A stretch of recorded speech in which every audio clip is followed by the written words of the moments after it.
Now bigger, wider, taller, lighter, longer, and hence even better, the new Skoda Octavia for year 2013 is as modern as a modern car can get while exuding an air of elegance around it. The designer of this car didn't just want it to look pretty but also recognizable, and that's what this car is from every angle.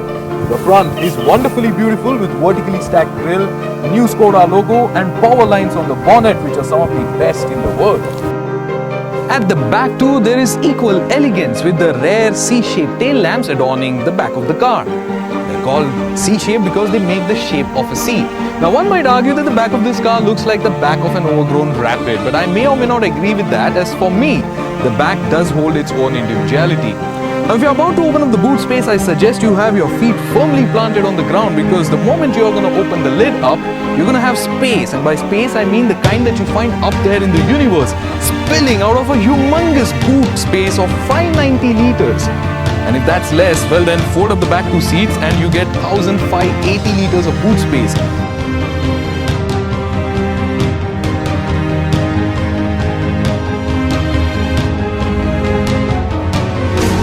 But let's slow things down a bit. Let's take a step back and take a look at the car once again.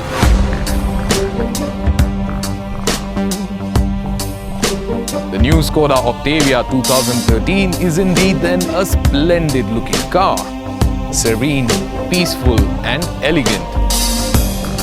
Take a look at the headlamps, which also serve then as cornering lights along with clear lens fog lamps which further illuminate the road in the direction in which the car turns. And then it's a typical Skoda, which means it's got a tank-like build quality.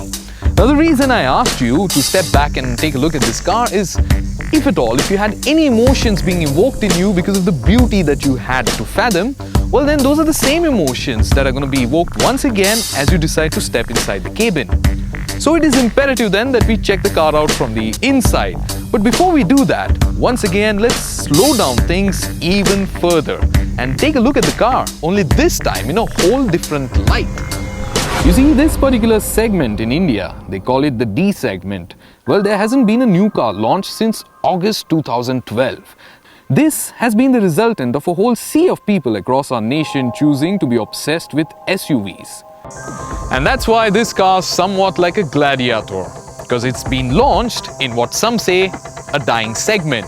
But then that's why this car is also somewhat like Russell Crowe, because it's so good that it's not gonna let the class die after all.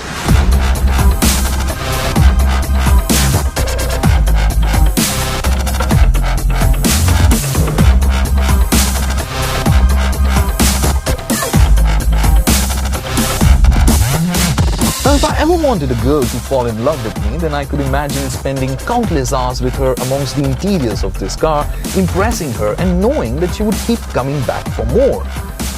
That's how inviting the interiors of these cars are. Well, okay, maybe that made no sense, and perhaps even the car took offense to it, because this is an absolutely through and through no-nonsense car. So let's discuss about what the car comes loaded with in a no-nonsense way. You get a whole lot for what you pay. Does it have ABS? Check. EBD? Check. Acceleration skid control system? Check. Airbags? Plenty of them, so check once again. Good seat comfort? Check. Bottle holders, both the sides? Check. You get a panoramic sunroof, parking sensors, what Skoda calls as Parktronic? Check. Touchscreen infotainment display? Check. Huge cabin space? Double check.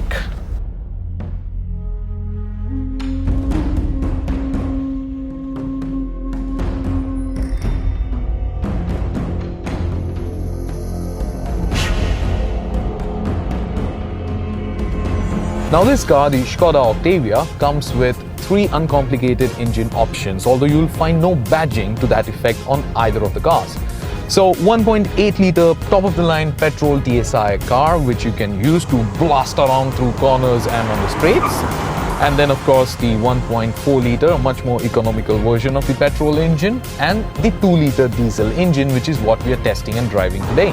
Now the 2 litre diesel engine is quite easily one of the best out there with fantastic efficiency too. Keep in mind that the top of the line diesel is still no top of the line petrol, that is the 1.8 TSI, and so it doesn't get an independent rear suspension. This one's multi-link torsion beam and the front is McPherson struts, but that doesn't mean this is bad at handling at all. If you love to cruise in comfort, well then look no further. The Octavia is your car. Now the steering is electrically assisted, leather wrapped too, so you have a good feel on the steering wheel, but then it is a tad bit too light. It's electrically assisted, not like the hydraulic steering of the Laura, so you may also be left wanting for a bit more feedback. Now you don't get any paddle shifters in this car, and you also don't get keyless entry. Now the only point of contention when you compare this Skoda Octavia with the older Skoda Octavia is that yes, the legend is back, but then the horn is not. At the rear, we would be doing great amounts of injustice should we be leaving the rear seat comfort unsaid.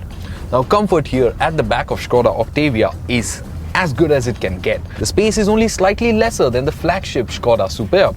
And then in a very European style, well, you can also access the boot space right from the back of your car should you be wanting to pull out anything on the move. Now adding into the comfort at the back, you of course have two rear AC vents, a very apt thing to do in the Indian climate conditions. But it doesn't end there, as what you also get is two vents beneath the front two seats which can blow cold air onto your feet.